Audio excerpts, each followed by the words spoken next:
Hey Libra, how's it going? I got some oracle messages for you here today. In my meditation, it was quite entertaining. I saw, a haughty young woman. It was one of those cartoonish sort of 1990s sitcom type characters. Just a woman with pigtails, open-mouthed chewing bubblegum, and just sort of arrogantly and scornfully judging you while chewing bubblegum, and then she blew a big pink bubble and it popped and just got all over her face, and she was just covered in bubblegum. It was funny. I enjoyed it. But yeah, I felt this like scornful judgment coming from this person. So I think there might be some type of judgment or haughtiness or arrogance being cast against you, and it's about to make a fool of itself, or this energy is going to dissipate, whether it's coming from a person or if this is just some sort of, I don't know, just some sort of abrasive energy coming toward you, some sort of just adversarial energy. It's very weak. It's not a real issue. It's just one of those energies that's like almost funny. Like it's like sad because they think they're hot shit, but they're not. It's just that kind of immature arrogance, that immaturity, and so if there's anything like that going on for you, it's really a non-issue. It's not something you have to confront directly. This person or this energy has it's sown the seeds of its own downfall. Its own foolishness is going to get the better of it. And there's really nothing you need to do. Like, it'll be transparent to everyone around that, this judgment or whatever being cast against you is just, it's stupid. It's irrelevant. And there's really nothing to worry about if there's something like that going on.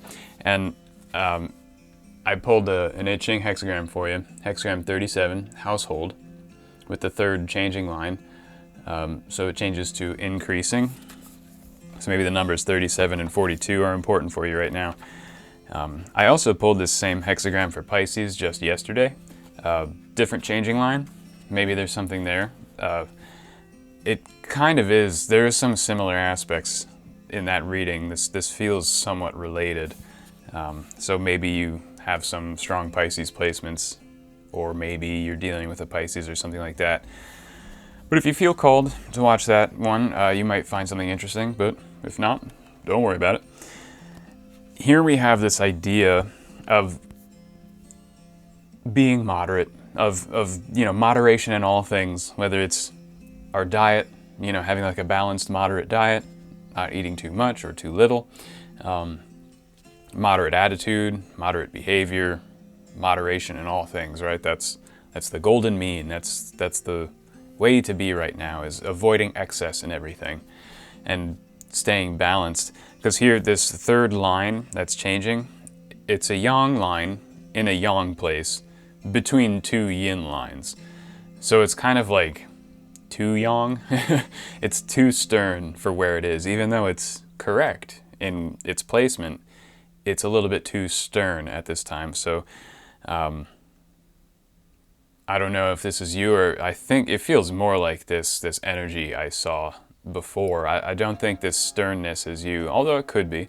But something that's too stern, or being too stern at this time, leads to, a regretful situation, a regretful circumstance, or just get an egg on your face, or in this instance, gum. Big pink chewing gum. And however, there could be some sternness warranted, as long as it's justified and based on correcting a fault, like correcting a situation that has gone awry. You can be a little stern with some things, just not too stern, right? So like the moderate amount of sternness is what's called for, and that could be how you deal with this energy, this haughty energy being directed at you. You could sternly stand your ground against it in like a defensive posture, but there's no need for an offensive posture, right? So like that would be a moderate sternness, is taking like a strong defensive stance. But I don't mean like to get defensive in the social sense. Like you don't have to defend yourself, because like I said, this energy is going to humiliate itself without you having to do anything. I just mean to protect your emotions, protect your sanity, protect your well-being from it. I don't think you have to protect your reputation from it. I think your reputation is going to survive whatever this is. I don't think it's going to affect anything in your social sphere or your work life. It'll just be like this kind of annoying yet humorous hiccup that you might be experiencing, I don't know, in the recent past, now, or in the recent future. And I'm just getting this idea, like, don't worry too much about it. React to it moderately and appropriately, not too far. Don't feed into the energy. Don't come back at that energy with the same energy. Like if there's haughtiness and judgment being thrown at you, don't throw out haughtiness and judgment back at them. Just be cool and just protect your center, protect your emotional state, and just keep cool and like don't sweat it. Like I get a really humorous feeling from how this is going to play out. Now I'm not making light of your problems. I'm not laughing at you. I just mean I think you'll find humor in this obnoxious problem that you might be running into. So, you know, keep on the bright side of it. Look at the silver lining and try not to get bummed out about it. So I'm going to pull some cards for you, Libra. What does Libra need to know?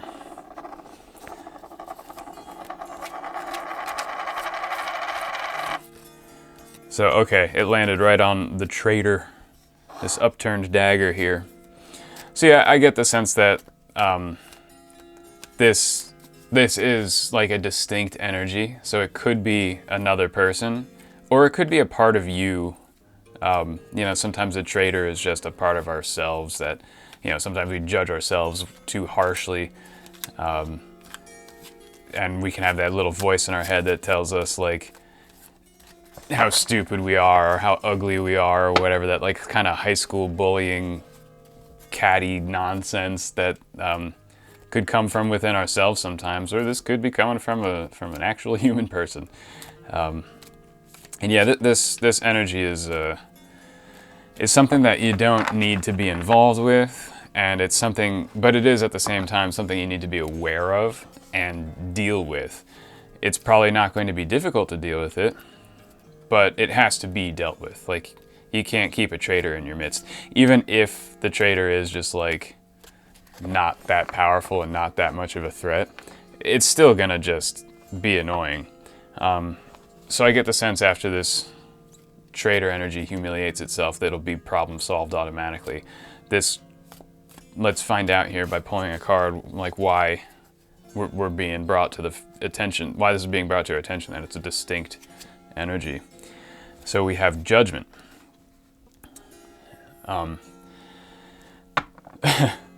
Yeah, judgment, right? In the social sense, like some judgy energy. Yeah, there's just some judgmental jerk somewhere around you or within you, and this can be an opportunity. This judgmental energy is going to clear something up. It's going to, yeah, like this energy is going to undo itself, and quite publicly. If it's an energy outside of you, if it's an energy within you, it'll clear up quite consciously. You'll be aware of the whole process, and it'll be kind of one of those final clearing up events where, you know, this, like everybody knows, this person is a jerk, this person is being judgmental, this person has a nasty attitude. Like, everyone's going to just see the situation for what it is. They'll see you're fine. As far as I can tell, like, you're not the one doing this. Yeah, this was being something cast at you, and it's going to be very obvious to anyone who's aware of the situation. But again, if this is inside you, you're going to be very aware of, oh, what is this part of me? Oh God, I have to this is like the last time this thing's bubbling up. Now maybe you're doing some type of shadow work or healing or meditation, self-awareness practice, self-remembrance and things like that. And when we do that, we bring up parts of ourselves that we don't necessarily know are there. And it can cause some minor trouble or even some major trouble and like pain, emotional turmoil and things like that, because we're uncovering things and bringing things to the surface, bringing things to our conscious awareness. And when these things are buried in the shadow, they kind of just affect us like a malaise that's just sort of in our lives, sort of affecting us all the time to like certain different degrees, right? And then when we decide, I want to become more aware of myself, my subconscious, my shadow, and deal with it, integrate it, whatever, and these parts of ourselves come up, now they're not acting from the shadows in a type of malaise general way. Now awareness has been brought to it, and it's like some of these parts of our shadows can act like people who are threatened by being exposed, and how they lash out when that happens. You know, when a person is acting from the shadows, they can get away with a lot, and they stay secretive. And when we realize that they're doing that and we expose them and shine a light on them, then they have to go into like the final stage of their plan of whatever they were trying to accomplish in the light now. So they'll lash out more. They'll just amplify everything like up to 11, you know? So it acts on us more directly.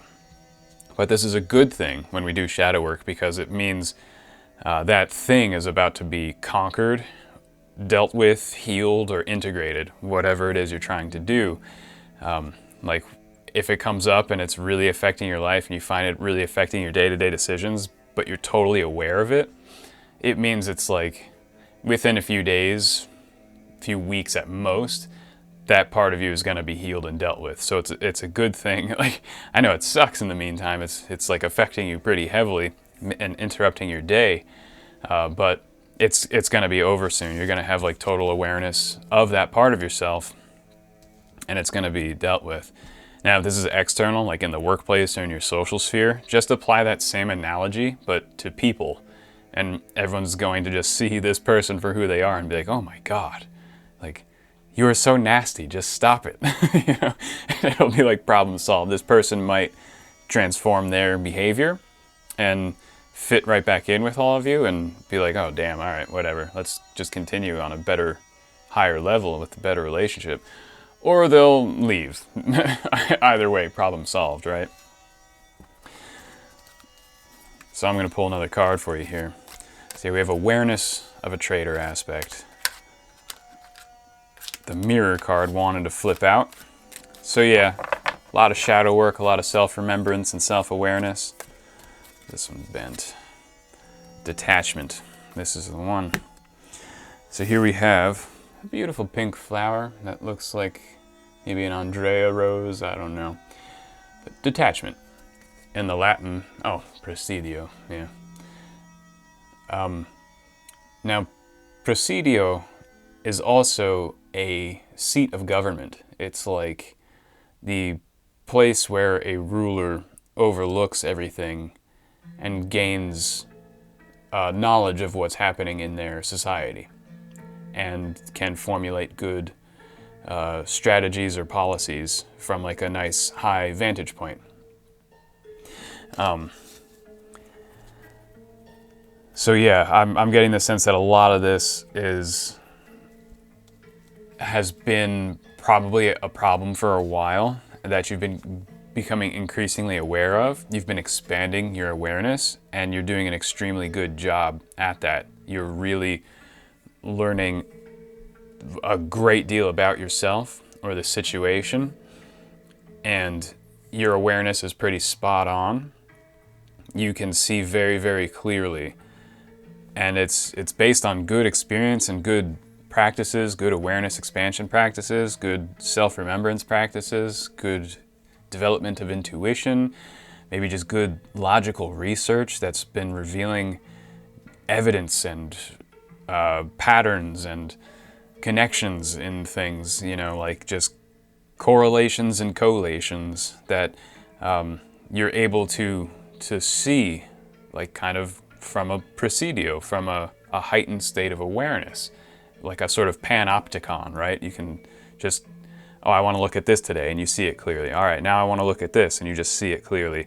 And things just kind of reveal themselves, and your awareness just kind of unfurls and unfolds, a lot like a blooming flower. It's just, okay, I want this flower to bloom. I want to see what's inside here, and it just does, like kind of at your command. Your awareness is very penetrative. It opens things up for you, and you see quite clearly what has to be dealt with and how to deal with it. And you can probably maybe even in a way extrapolate into the future, like almost like precognition, or maybe actual precognition. What do I know? And that talent could be developing in you, and you can see like, oh, I can see how this will play out. Like based on these patterns, I can extrapolate how it will most likely play out, and I don't really have to do anything other than lightly defend myself, moderately, I only have to moderately act with this situation. I only have to moderately act in this way. There's not much I have to do. Like you can see the path of moderation that will lead to the best result, and you can just clearly watch it, because it's kind of like seeing yourself from the third person, from like a detached point of view, where this can happen when we practice self-awareness and meditation a lot, and we take it very seriously. There's a chapter in our lives at the height of our practice. It's kind of like when we get to the intermediate level of meditation and self-awareness, we can start, it's called different things in different traditions. Vigilance, detachment, I suppose is a word for it. What are the other words? But anyway, it's like you literally have sort of remote viewing experiences where sometimes you can literally see yourself from the third person, particularly when you're sleeping. You can go to sleep, but like you still feel awake, but your body and your ether body are totally asleep, yet your astral body and your spirit self are still wakeful, still holding an all-night vigil, and you still get your full rest, even though you don't feel like you slept. You felt like you were awake the whole time. But time still passes very quickly, like when we fall asleep, we kind of just wake up in the morning right away. That sensation still occurs, but we were also somehow totally aware of it the whole time. It's a very interesting experience that happens, and it naturally unfolds with really deep meditation practice when you do it regularly over and over again. And occasionally it happens in our waking life when we're like just at work or walking to the grocery store or something like that, where we have like this sort of, it is kind of out of body, but it's not completely, because we're still moving our body and we're still engaging. We're still like shopping at the grocery store, picking out our food, but we're seeing it. Like you could literally see the top of your head and like your shoulder, like you can look at yourself as if there's like a camera floating above your head.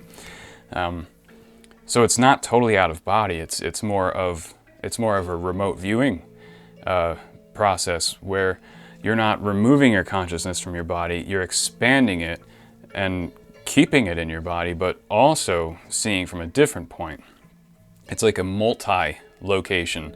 This is a early stage of bilocation. Bilocation is an extraordinarily advanced occult experience where you can actually manifest multiple bodies in multiple places on the world, or even in the universe on other planets, according to some stories. I know that sounds really far out, but anyway, this sort of detachment can give you this really high vantage point, like literally in some cases, and you can really like see your emotions and your thoughts as if they're things, and like organisms that have a life cycle, like a birth and an ascent and a decline and a death. You can see these phenomena arising and falling, a thought coming and going, an emotion coming and going. And when you see that, you can take a path of moderation and in regulating these emotions and thoughts and controlling them. And when we can see the arising and ceasing of emotions and thoughts, a lot of our daily problems that we have tend to start working themselves out, because we can react better to things that happen, and we can see how certain issues are caused by these thoughts and emotions, and seeing them from a larger, higher vantage point, we kind of, it's not that these thoughts and emotions are petty. I was gonna say we see how petty they are. That seems a bit too harsh and judgmental. But we see like, oh, it's manageable. Like I can manage this. When you're in the emotion and your consciousness is smaller, like really shrunk down, and you're in the emotion, it's your whole universe. That emotion is where your consciousness is. It surrounds you, and when your consciousness is small and that emotion is huge in relation to the size of your consciousness, it feels extremely important and all-consuming.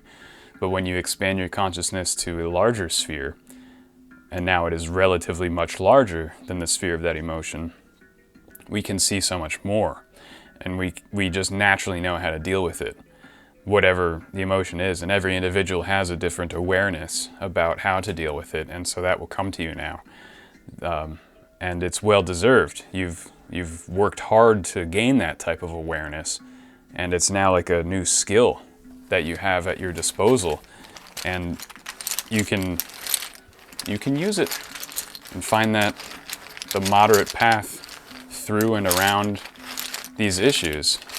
So I'm going to pull one last token for you, Libra, something to round out this reading. What does Libra need to know? Leo, the astrological sign for Leo, along with the number 5. Yeah, so again, this is a solar sphere, a solar energy, just of light and awareness and consciousness, shedding light on all things. The sun illuminates all things, and it illuminates them all equally. And the number 5, that does refer to the human head in some occult traditions. You know, if you have the pentagram, that 5th point at the top of the pentagram, the pentagram represents a human being, and the awareness center, at least the mental awareness center, and the eyes and the ears, our nose, a lot of our senses, our sense of taste, are centered on the head. So a lot of awareness is symbolized by the head.